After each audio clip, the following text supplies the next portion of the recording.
I hope that this year's turned out to be really great for you so far. I hope you have a lot of good goals in mind for this year and you're very inspired to accomplish them. Today I'm going to give you 9 tips on how to achieve your New Year's resolutions this year. Now, first off, my definition of a New Year's resolution is more broad than perhaps what the actual definition of New Year's resolution is.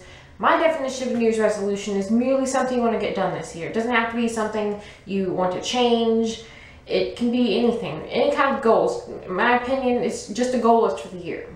You can have as many things on the goal list as you want. They can be as simple as, wanting to have a picnic or something, or wanting to go to the beach and watch the sunset, or they can be as complex as wanting to go to college, buy a house, start a business, etc. The first thing you need to do is you need to list out your goals. If you don't list out your goals, you're going to end up forgetting the things that you want to do. Having a list of goals is important because they also put your goals in front of you so you can't forget about them. So what I recommend doing, get a piece of paper, get a computer, get something you can record your goals on, and make a list of everything you want to get done this year. What I personally recommend doing is updating your goal list whenever you want. You can call it goal list, you can call it resolutions, but it's the same thing. Update the goal list whenever you have new goals, though. Don't be like, oh, I can only update at the beginning of the year, because you change a lot in a year. Your life changes, your ideas change. Maybe at the beginning of the year something that sounded cool to do is not so cool anymore. So you don't want to have to sit there thinking, oh, I have to accomplish this because I put it on the list at the beginning of the year. So feel free to edit your list whenever you want. Don't think you have to be stuck with something just because you put it on there immediately at the beginning of the year. And the same token is you come up with more stuff to put on your list. And why not? Why wait until the next year? I think it's important on our list to have a variety of different difficulties of goals. If all your goals on the list are really challenging or really simple, your list is not going to be as interesting to you, particularly if your list has just really complex things on it, because if you have a good combination of things you can accomplish quickly, soon, things that are easy, things that are mid-range, and things that are longer-term goals that may take until the end of the year to accomplish, or are going to take longer to accomplish, then you're not going to look at your goal list as much if you just have complex things on there. You're not going to cross as many things off your goal list, and I think being able to cross things off your goal list is actually a great reward because you go, oh, I made progress.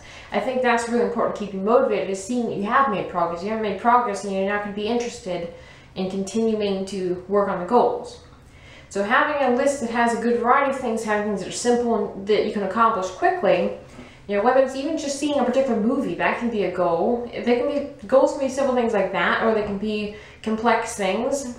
Whatever you want. But I think you should have a good range of goals to make it so you look at your list more. And when you have the list, put it somewhere that you're going to see it all the time. Put it on your office wall, put it in your room, put it somewhere you're going to have to look at it all the time, because, as I say, out of sight, out of mind. You can't see your goal list all the time, you're going to forget about it. If you forget about it, you're not going to make progress.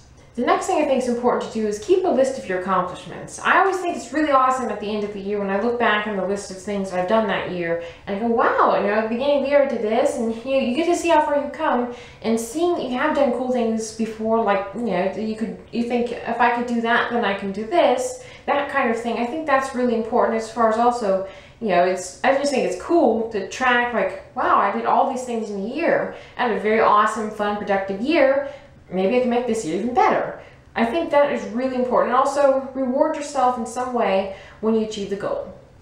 Even if the reward is just crossing the item off your list, then, that's good enough reward for that. If it's something bigger, you might want to have a nice dinner, watch your favorite movie, listen to music. You'll do something, though, that just, puts it into perspective that you have accomplished something, because you deserve it. If you did something awesome, you deserve to feel good about the fact you did something awesome. It's important to break down your goals into small steps. I'm going to give the example of writing a novel because I've written quite a few novels. A novel is 50,000 words. If you want to write a novel, you have 50,000 words for how long it has to be, at least. So when you look at that goal, at first it seems complex. It's like, wow, 50,000 words. If the longest thing you've ever written is a one-page email, it's going to seem really impossible to write 50,000 words. But it's not impossible, because you break it down into small little steps. 50,000 words, you break it down into, like, let's say you want to write 1,000 words a day. 50 days your novel will be done. 500 words a day. 100 days your novel will be done. So just writing 500 words, which personally for me is about a page and a half, that's not that much writing. So when you look at it initially, it seems like this giant mountain, it's impossible to climb. But when you break it down to little steps, you see it's actually very possible. The next thing you need to ask yourself, when you look at your goal list, you need to ask yourself, what can I do about this today? You can't keep hesitating and going, oh, I'll work on that tomorrow or someday. Someday and tomorrow don't come. You have to make it today. Today has to be your day to work on this stuff. You can't just put it off endlessly because it's not going to happen if you do that. You have to take action for it as soon as you possibly can. And that can be today or actually tomorrow. Not tomorrow in the future, but literally tomorrow. If you break your goal down into steps, you're going to see the tiny little bits of it. With the example of the novel, you go, okay, well, I'll write the first page of my book today.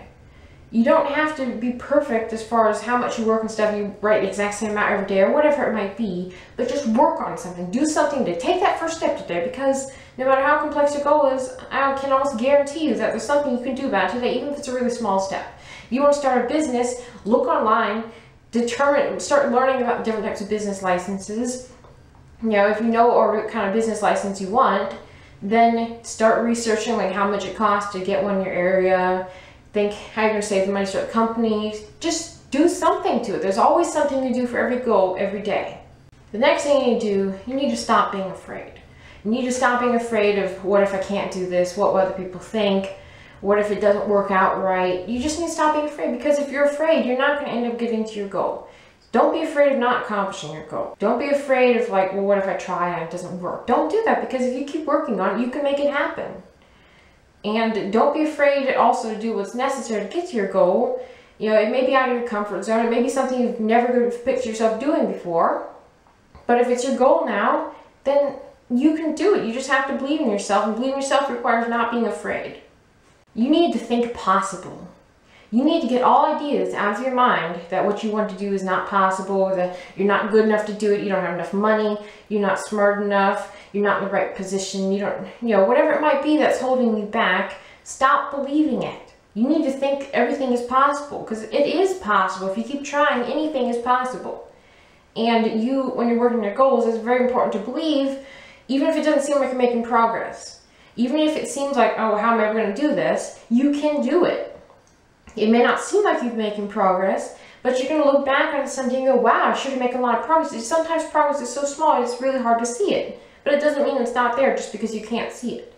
You need to believe in the stuff that you want to do. As Henry Ford said, whether you believe you can or can't, you are right. And I totally believe that statement. If you believe in what you want to do, you can do it. The next thing I think is really important is when you're working on your goals, you need to have fun. I think it's bad and detrimental to your goals if you sit there and you're just slaving away at your goal and you're not having an enjoyable time doing it. Enjoying accomplishing your goal, enjoying the journey of your goal is just as important as accomplishing the goal, if not more important. If you don't enjoy the process, you're not going to achieve the goal. So enjoying the process is important. If you start taking your goal too seriously and working on it in a way when it's not fun anymore, then you're not going to end up accomplishing it probably, and it's not going to be enjoyable. So you need to find a way to make achieving your goal fun and work on it until it is fun. You can't just sit there and plan for your goal endlessly, because as I know from personal experience, planning can oftentimes be a form of procrastination. You want to work on your goal list, you want to keep it fresh with goals and stuff that you have, but you don't want to work on it too much. If you spend a lot of time organizing your goal list, beyond the point where it's usefully organizing it, you're just organizing it like, oh, I could do this, and you're making endless plans for how you're going to do the stuff or whatever, beyond the point when it's important, then you're procrastinating, you're putting it off. After a certain point, obviously, some plans are obviously very important, but beyond that point where they're important, if you keep working on it, you're not taking action. Taking action is incredibly important. And if you take action, it is inevitable that you're going to reach a goal someday. If you take action, refuse to give up, you are going to do whatever you set out to do if you keep going towards it. If you're climbing a mountain, you're not going to give up halfway and be like, oh, yeah, even though I could reach the top if I wanted to, I just choose not to. You know, if you want to reach the top of the mountain, you keep taking one step after another, you're going to be able to reach the top of that mountain. It's not going to be a problem. As long as you keep going and taking action, you take action, you can make it happen. You just need to do something to wriggle, and that's, like I said, start today. Start as soon as you possibly can. The sooner you start, the better things will come awesome for you. You can do this. You can make this year the best year of your life. I hope this year is amazing for you. Thanks for watching. Be sure to rate, comment, and subscribe. Bye.